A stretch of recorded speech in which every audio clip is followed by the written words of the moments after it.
দূরে ভাত রাঁধছি কারণ আমি খাইতাম পারি না। জয়া পানি দিকে গল লইয়া যাইতে আছে, পানির বাইরে বেরি বাইরে দিয়ে যাইতে আছে, বেরি বাইরা আমার গল লইয়া যাইতে আছে। আমি জাদু করে লইয়া ঘরে থাকতাম পারি না, আমি বাইরে কোনো বৃষ্টিতে এখানে মানুষ অনেক অসহায় আছে।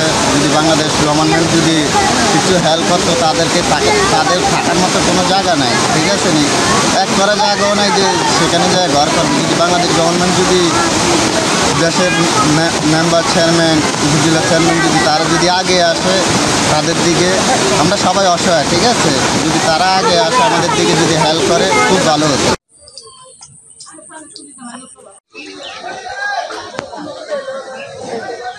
তার দক্ষিণ পাশ থেকে শুরু করে একদম কাজিরহাট পর্যন্ত এই জায়গাটুকু ভেরিটার অবস্থা খুব শোচনীয়। এখানে এক জায়গায় ভেরির ভিতরে হাতে না পড়ে একটা বিশালভাবে গর্ত সৃষ্টি হয়েছে। আর কুয়েত মসজিদের দক্ষিণ পাশে ভেরি ওভারফ্লো হয়ে সেখানেও একটা গর্ত সৃষ্টি হয়েছে, ওখান দিয়ে পানি ওভারফ্লো হয়েছে। যা হোক, দিনের জোয়ার তো যা হয়েছে, এখন বাতাস কম থাকার কারণে জোয়ার আর বাড়ে নাই মোটামুটি। এখন রাত্রে কী হয় এখনও বলা যায় না।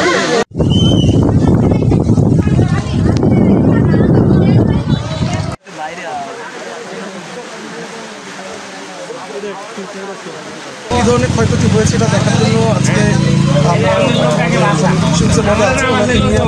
ভিজিটে বেরিয়েছি। আমরা এখন তদবির ইউনিয়নে আছি। এখানে একটা দেখলাম যে একটা বাঁধ ক্ষতিগ্রস্ত হয়েছে। আমরা ইতিমধ্যে পানি উন্নয়ন সাথে কথা বলেছি, তারা অতিসত্বর ব্যবস্থা গ্রহণ করবে।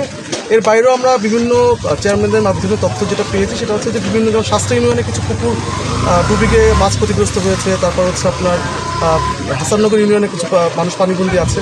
আমরা প্রশাসনের পক্ষ থেকে বিভিন্ন ধরনের উদ্যোগ গ্রহণ করেছি। আমরা ক্ষতিগ্রস্ত যারা তাদের তালিকা করছি। আমরা হয়তো আগামীকালের মধ্যে তাদের এমার্জেন্সি রেসপন্সের জন্য আমরা কিছু সহায়তা প্রদান করব। এর বাইরেও যখনই প্রয়োজন হবে আমরা সবসময় সদা প্রস্তুত আছি।